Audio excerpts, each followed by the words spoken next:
"You're under arrest," the man barked, flashing a flimsy badge with Comic Sans font. My 15-year-old son, Oliver, looked up from his phone, mid-dog walk, thinking it was a prank.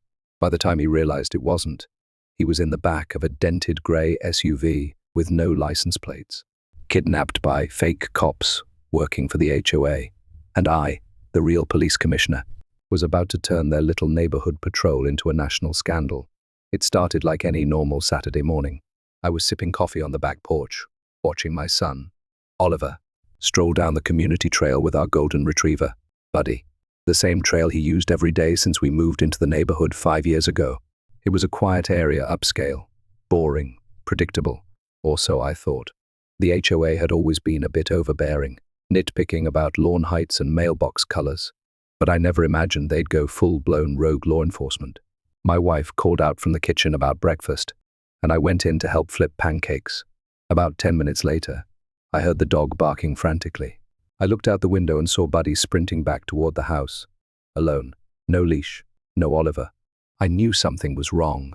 Grabbing my phone, I stepped outside just as Buddy ran in circles on the porch, whining and pawing at the front door. I checked our security app and rewound the camera footage. My heart dropped. 2 men in mismatched uniforms had approached Oliver on the trail. They spoke briefly. Then one of them grabbed him by the arm and shoved him toward a vehicle waiting near the curb. The SUV had no markings, just a magnetic sticker that said Neighborhood Patrol in fading blue ink. I zoomed in. The uniforms looked off no patches. The radios were kids' walkie-talkies from a toy store. One of them even had untied shoelaces. I tapped into our garage camera feed. It had caught the rear of the vehicle. No plates. I called Oliver's phone, straight to voicemail. My cop instincts kicked in instantly. I called dispatch. "Any units deployed to my home address or the surrounding area?" I asked. The reply came swift and firm, negative. No activity logged. That's when it hit me. Someone had impersonated police officers and abducted my son in broad daylight. I, the highest ranking officer in the city, had just been hit with a crime that wouldn't have made sense in a third-rate soap opera. I pulled up the app for our private neighborhood group and scrolled through the latest posts. One caught my eye. HOA cracks down on trail violations. Expect enforcement. It was posted by Susan Whitaker, the acting HOA Vice President. Community gossip ringleader and self-declared Queen of Neighborhood Law. I jumped into my car and drove straight to her house. I didn't even knock. She was outside trimming her roses, wearing a sun visor and sipping iced tea like nothing had happened. "Susan, where is my son?" I demanded. She raised an eyebrow, like she'd been waiting for this moment.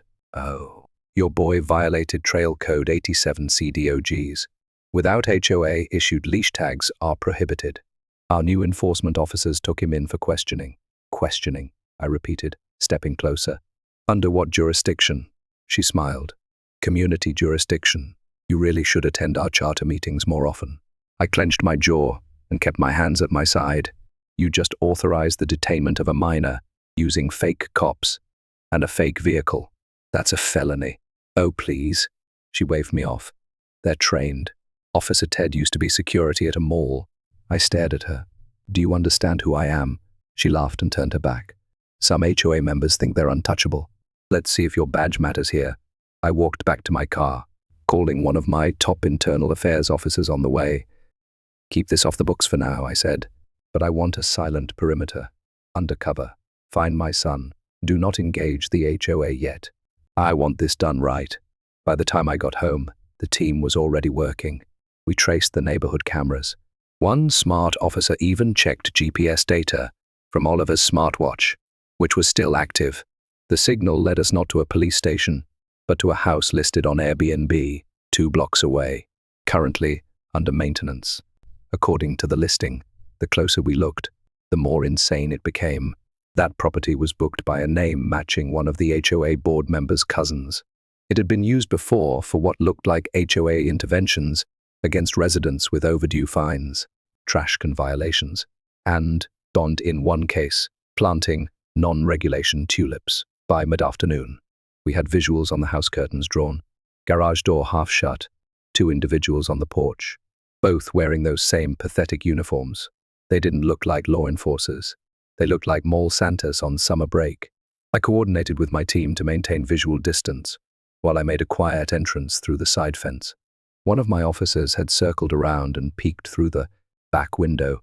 There he was, Oliver, calm but obviously confused, sitting in a folding chair, his hands zip tied behind him. Next to him was a cooler full of Capri Suns and a notepad labeled Behavior Report. I whispered into my mic. On my signal, 3, 2, 1, I opened the side door slowly, walked into the house, and the two fake cops jumped like I was a ghost. I didn't say a word at first, just pulled my badge and held it in front of them, their faces drained of color. "Let me guess," I said, glancing around. "You're Officer Ted and Sergeant Greg from the HOA's new pretend patrol." We were told this was legal. One of them stammered. "Susan said we could do this. Did she also tell you impersonating an officer and detaining a child gets you 15 years in federal prison?" I stepped forward, dropped the plastic badge, removed the radio. "Sit on your hands." They did, fast. I walked over to Oliver, cut the zip ties, and gave him a nod. "You good?" "Yeah," he said, rubbing his wrists. They offered me a Lunchable and tried to make me write an apology letter for excessive dog behavior. I thought I was being punked. "We're going to make sure the entire world knows you weren't," I said, as we walked out. Real officers and unmarked units rolled up. No sirens, no drama, just calm, efficient takedown. Susan's little army had crumbled in less than 4 hours. But for me, this was just the beginning, because I wasn't just bringing charges. I was going to dismantle their entire operation. And Susan, she had no idea her smug little empire was about to become headline news. The ride back home with Oliver was silent at first.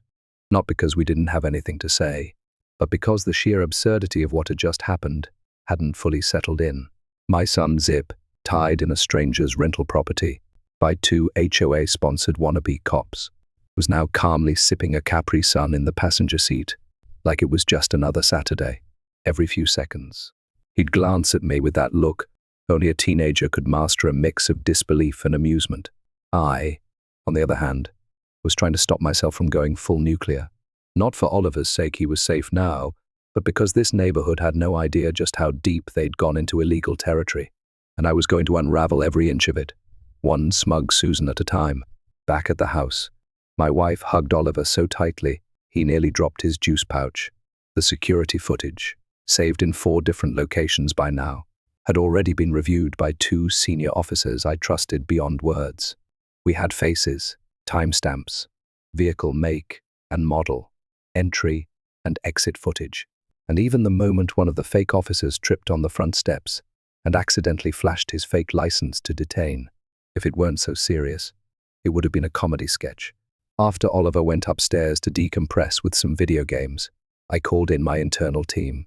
Not just anyone, these were the off-the-books specialists who handled corruption cases, deep investigations, and things too messy or political for regular channels. I explained everything: Susan's smug attitude, the HOA's new self-declared enforcement initiative, and the use of a short-term rental as a secret holding site. Their reaction was the same across the board: stunned silence, then visible excitement. The first priority was information control. We couldn't let this leak to the media yet. Once the real evidence was solid and the charges prepared, it would go public on my terms, not as a neighborhood rumor or some Reddit conspiracy thread. One of my officers, Marcus, began quietly canvassing the neighborhood. He pretended to be a jogger, a dog walker, and a delivery guy, all in the same day, asking casual questions. In less than 24 hours, he'd spoken to 8 residents who all reported the same pattern: aggressive warnings from HOA members, threats of detainment for minor rule violations, and strange men in blue polo shirts, knocking on doors with clipboards and laminated cards that looked vaguely official. The deeper we looked, the more bizarre it became. Turns out, the HOA had been slowly grooming residents into accepting their faux law and order. They created fake codes like 87C and 52T, claimed new patrol rules had passed during executive meetings that were never publicly documented. and had been using community dues to pay for all of it. The uniforms, the magnetic signs, the laminated badges, it had all been funded through a vaguely worded budget item labeled Neighborhood Safety Expansion. It wasn't just overreach, it was coordinated fraud and impersonation with traceable funding. That meant someone had signed off, and that signature led to Robert Whitaker, Susan's husband and current HOA president. Now, Robert was one of those guys who wore boat shoes in winter and called himself a professional HOA strategist. The man couldn't spell jurisdiction, let alone understand it, but he knew power, or at least the illusion of it.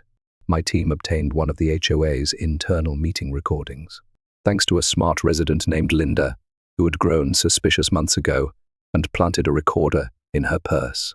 On that tape, Robert said something that made everyone in the room sit up straight when I played it. "We can't wait for the city anymore. If we want order, we create it. Nobody's going to stop us. Not the police. Not the mayor. Not even the feds." The arrogance in his voice practically dripped through the speakers. Armed with that, I authorized a covert financial audit on the HOA. We pulled their public filings, reviewed their community budgets, and discovered something interesting. A secondary account labeled HOA Safe opened just 3 months ago. It was where payments for community patrol training were being funneled. Problem was, the people being paid were not licensed security professionals.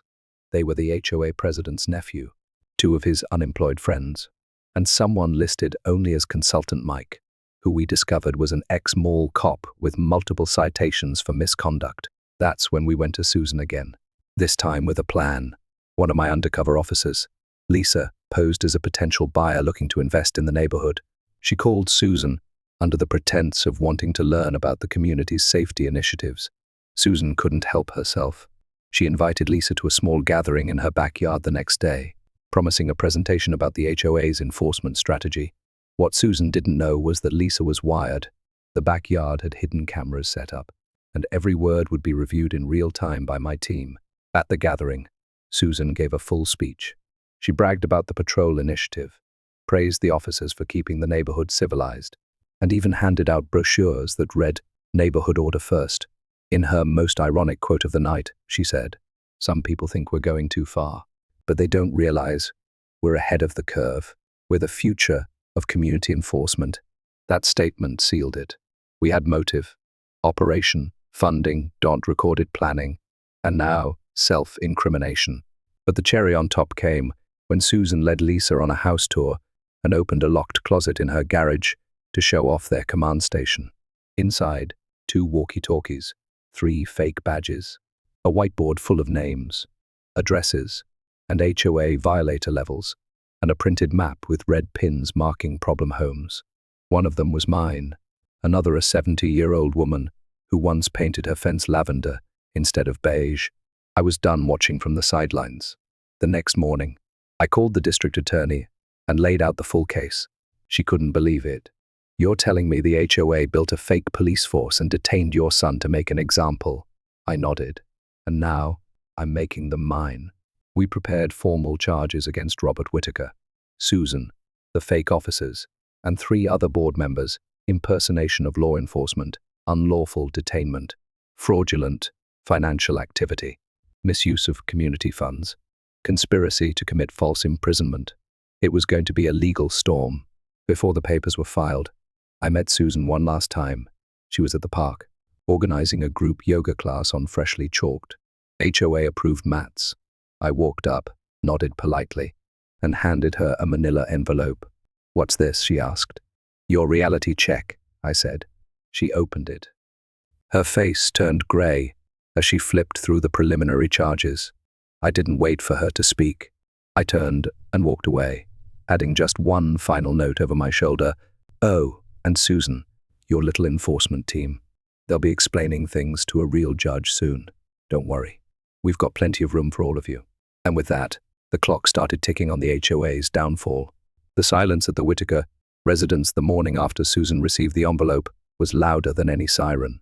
For a woman who once posted 8 Facebook updates about a neighbor's grass height in one afternoon, she hadn't posted a single thing since receiving the charges. The HOA clubhouse, usually bustling with morning chatter, was closed, blinds drawn tight. But for my team, the work had only just begun. We weren't after noise. We were after a network, a tangled web of arrogance and fake authority that had grown in the shadows of suburban self-righteousness. The so-called Neighborhood Enforcement Council wasn't just a bizarre project. It was a structured, well-funded operation with roots deeper than anyone had imagined.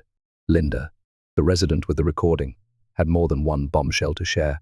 She forwarded emails and group texts between board members discussing behavioral thresholds, deterrent escalation, and even routine detainment drills. They had rankings for residents based on how compliant they were. Level 1 violators got warnings and fines. Level 2 got what they called community guidance sessions, those awkward HOA staged interventions in driveways. But Level 3, that's what Oliver had been labeled after he apparently walked Buddy off-leash past Susan's hydrangeas one too many times. Level 3 was the category where they tested their enforcement method, real consequences. They called it real consequences with fake cops and a borrowed handcuff set from an old costume party. We combed through every financial ledger the HOA had filed over the past 2 years. A forensic accountant from the department helped track funds that had been split across various sub-accounts, most of them under vague names like Landscaping Overflow, Security Training, and Public Harmony Initiative. Those last two were the main funnels. The training sessions had never been filed with a real security firm. Instead, they'd been hosted at a rented banquet hall where Robert's brother-in-law, Gary, the disgraced ex-cop, had given so-called enforcement lectures. We got footage from the venue's CCTV. Gary stood in front of folding chairs, wearing a fake sheriff's star he likely bought online, walking attendees through neighborhood arrest protocols. The attendees mostly neighborhood bullies in polos, folks with pent-up control issues who finally found their outlet through an HOA-sponsored vigilante fantasy. My assistant dropped another stack of files on my desk, complaint letters from residents who had received warnings, patrol visits, or even detainment threats. Most of them had brushed it off as HOA eccentricity until now. But now, knowing what we knew, each letter read like a scream ignored. One resident, a disabled Army vet named Luis, had been issued a violation for placing a flag on his porch on a non-designated holiday. When he refused to remove it, 2 of the fake patrolmen had shown up, claiming they had authority to temporarily suspend patriotic displays and threatened to take his dog. Luis had a camera too. We had the footage. They were the same 2 who took Oliver. The case was no longer isolated. It was a pattern, targeting the vulnerable, the quiet, the ones who wouldn't push back. The district attorney's office moved quickly after that. Warrants were signed, subpoenas issued, and our strategy remained: no leaks, no alerts, full execution in one coordinated sweep. But before that could happen, I wanted one more piece of this puzzle in place. I needed to know who funded the start of this madness. These weren't just HOA dues. There was private money involved. That kind of custom printing, gear acquisition, and legal paperwork masking required more than bake sale cash. We found the trail in a flagged transaction from a shell company labeled Urban Harmony Consultants. It was registered to an LLC that belonged to Robert Whitaker's law school roommate, another former cop who'd left the force after multiple citizen complaints. The guy now ran a community management consulting firm that specialized in helping HOAs push the boundaries of civil enforcement. It was all coming together like a badly written thriller novel. But the difference here was the real police were the ones holding the pen. I ordered a round of silent interviews with known HOA board members, off record, but recorded. We offered deals to the low-level players, the ones who had doubts, the ones who might crack, and crack they did. One woman, Barbara, treasurer and head of the Community Beautification Committee, confessed everything. She'd been bullied into silence, threatened with fines, and even received an anonymous note saying her husband's license plate was on the HOA's internal watch list. Another member, Harold, said he'd been bribed with a landscaping contract for voting in favor of the patrol expansion. But the real twist came from an unexpected place. Oliver, sitting on the couch, watching the news with me one night, he asked a question I hadn't considered. "Dad, do you think they ever plan to stop?" I paused, looked at him, and realized the answer was no. They wouldn't have stopped. They were getting braver. The detainment wasn't a one-off. It was a trial run. If they got away with Oliver, who knows what they'd try next? What started as HOA fines had mutated into a full-blown rogue justice system, unchecked, untrained, and completely illegal. And the sickest part, some of them genuinely believed they were heroes, restoring order to the suburbs. The morning of the takedown came with no sirens, no flashing lights, just precision. Officers in plain clothes moved in on the HOA clubhouse, the hallway house, and 3 other properties used for enforcement operations. We arrested Gary at a gas station, Robert during his morning jog, and Susan, ironically, during a yoga pose in her backyard. She tried to talk her way out of it, throwing around phrases like community immunity and citizen charter enforcement, but it didn't matter. She was cuffed by one of the very officers she had called ineffective during a community meeting last year.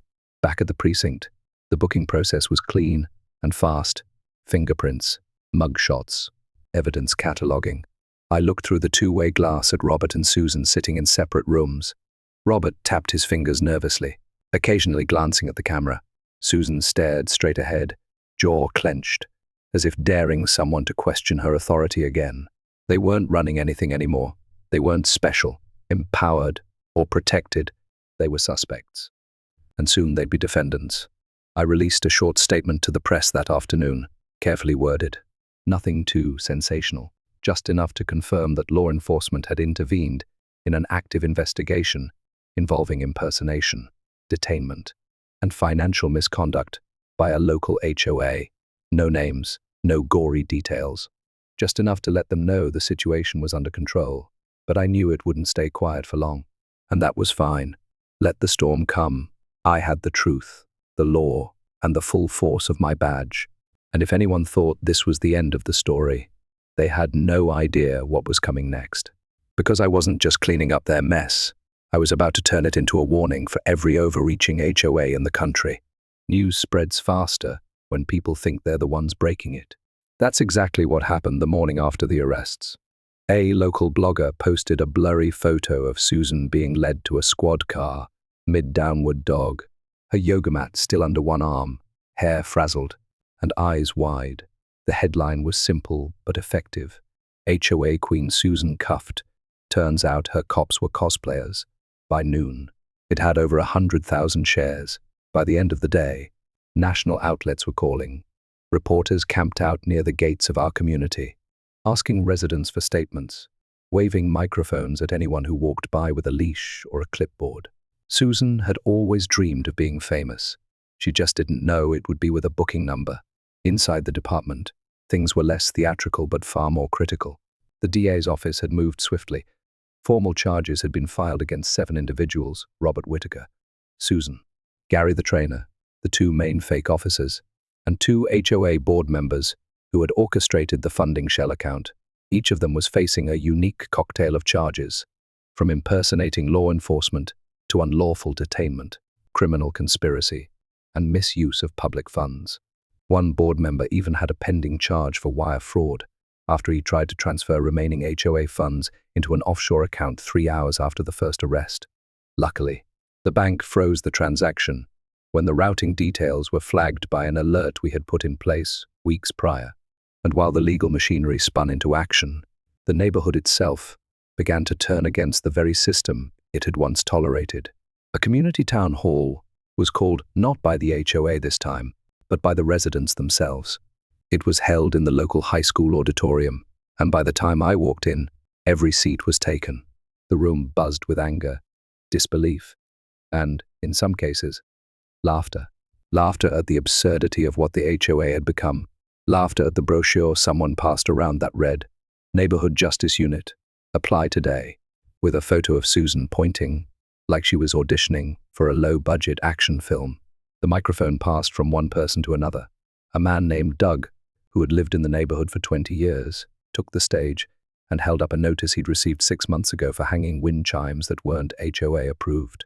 "I thought it was ridiculous then," he said, "but I paid the fine. I figured. Follow the rules. Keep the peace. Now I find out the same people who fined me were kidnapping kids and playing dress-up behind our backs."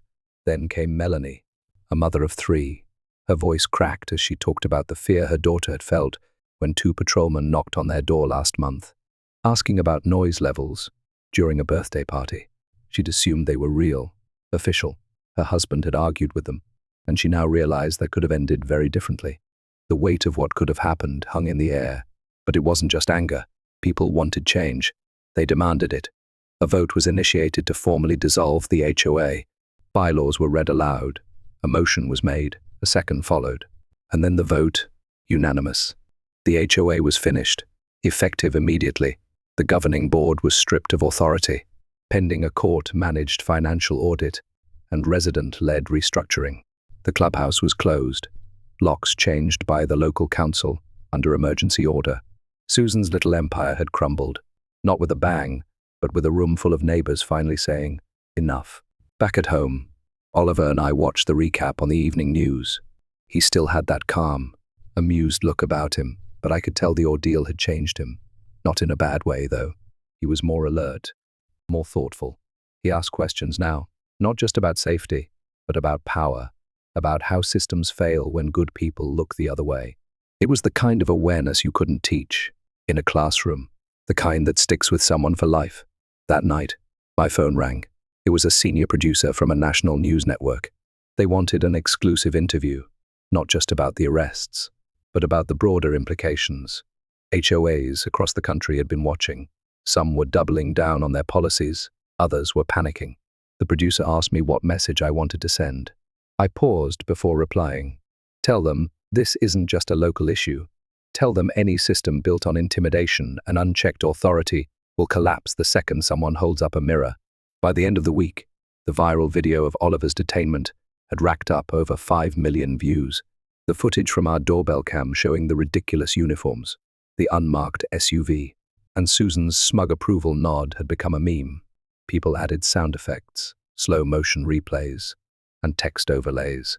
One version showed Oliver being arrested while dramatic courtroom music played, ending with a cut to me flashing my badge with the words, "Plot twist, Dad's the boss." And while it was easy to laugh at now, the reality was still serious. Lives had been disrupted. Trust had been broken. The neighborhood had to heal from being turned into a playground for petty tyrants. But that healing had started. With every joke, every meme, every shared story, people were reclaiming their voice. Susan's court appearance was set for the following month. Rumor had it she planned to represent herself. No attorney wanted to touch the case, and her pride wouldn't allow her to plead guilty. Robert, meanwhile, had quietly agreed to a plea deal in exchange for full cooperation. He'd already turned over more documents, dyed emails, and planning notes that exposed even more players behind the scenes. The scope of the operation had grown so large that the state attorney general had opened an investigation into similar HOAs using Susan's model. And amidst it all, I found a moment of peace, a strange full circle moment. I stood at the former HOA clubhouse, now vacant and quiet. I looked up at the sign, and in my mind, I imagined something different, a place not for rules, fines, or power plays, but for real community, for youth programs, neighborhood gatherings, and something positive, a space to rebuild trust, not exploit it. I called a local non-profit that specialized in community youth engagement. I told them I wanted to fund a new program, a leadership academy for teens interested in public service, justice, and community organization. I offered the building free of charge. They accepted. As I walked back to my car, I passed by a new notice staked in the ground. It wasn't from an HOA, and it wasn't a threat.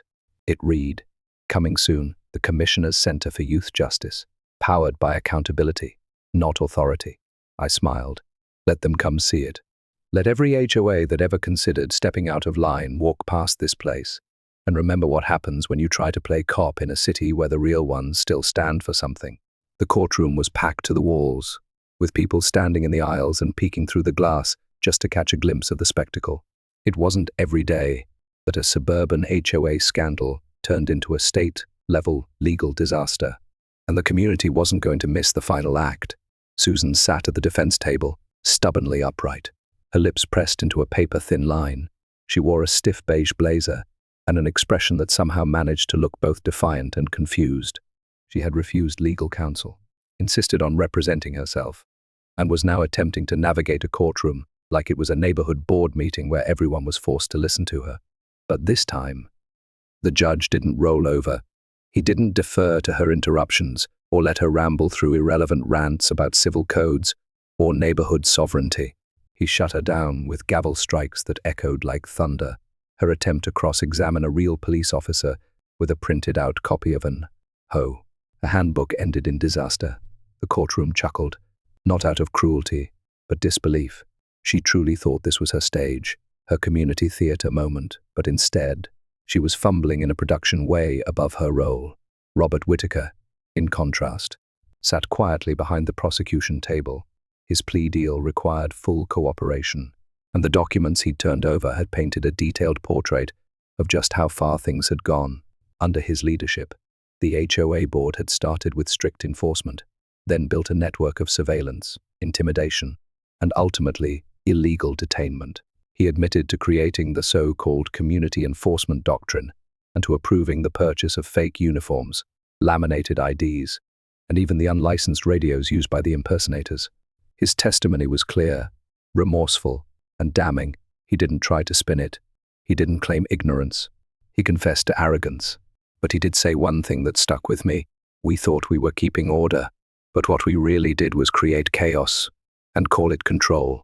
The judge reviewed the charges: impersonation of law, enforcement, false imprisonment, conspiracy to defraud, and misuse of community funds. Each charge carried weight, and Susan was facing all of them. She had filed motion after motion, none of which made any legal sense, and even tried to call the HOA charter as her primary defense document. The judge shut it down instantly.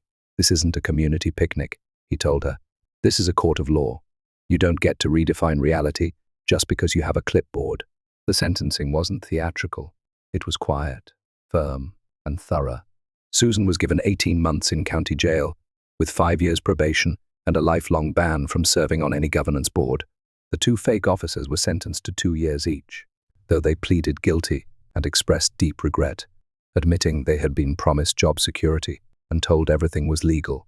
Gary, the ex-cop who trained them, received the harshest sentence: 4 years for impersonation and conspiracy. The remaining HOA board members involved were placed under house arrest with heavy fines and mandatory public service. When it was all said and done, the courtroom emptied slowly, as if no one could quite believe it was finally over. Outside, reporters asked the same question over and over: how did something like this happen in a quiet suburban neighborhood? The answer I told them was simple. It happened because people were too polite to say no until it was too late. The system wasn't broken. It had been hijacked by people who believed rules were more important than right. But now, it had been taken back. Weeks passed, and life returned to a version of normal. Though the neighborhood felt different now, not worse, just clearer. People greeted each other with less suspicion, more honesty. The new neighborhood council, formed with oversight and elected by true majority vote, focused on rebuilding trust. Gone were the patrols, the fines, the secret cameras. In their place were community barbecues, open forums, and volunteer projects that reminded everyone why they moved here in the first place. The clubhouse was officially rebranded and reopened. The Commissioner's Center for Youth Justice welcomed its first group of teens that month. The walls that once displayed framed HOA rules now showcased murals, painted by students, each one representing unity, fairness, and the importance of speaking up. Oliver volunteered there every weekend, helping with conflict resolution workshops and telling his story to other kids. His calm under pressure and willingness to testify publicly earned him a City Youth Award, presented by the mayor herself. That ceremony, more than anything, marked the turning of a page. Susan, after serving 6 months due to good behavior, quietly moved to a new state. But the internet never forgets her face, her courtroom rants, and her infamous line, "I hereby detain you in the name of suburban order," had become immortalized in memes, podcasts, and even a late-night comedy skit. She had become the face of what happens when control becomes obsession. As for me, I never set out to be a headline. I was a police commissioner, a father, and a neighbor. But when your child is zip-tied by people pretending to be something they're not, everything becomes personal. I didn't go after Susan out of vengeance. I went after her because justice shouldn't depend on titles or uniforms. It should depend on truth. One afternoon, as I stood outside the youth center, a man approached me with a handshake. He said his HOA, back in another state, had just voted to disband their private security plan after watching what happened here. We realized we were heading down the same path, he said. You stopped it before it spread. That's when I knew this wasn't just a victory for our neighborhood. It was a warning to others, a reminder that you don't need a badge to do the right thing, but if you use a fake one to do the wrong thing, someone real will come knocking. And for anyone who still thinks HOA power can't be challenged, just remember, my kid was arrested by pretend cops, and I arrested every last one of them in return, not just as a cop, but as a dad, and I'd do it again in a heartbeat.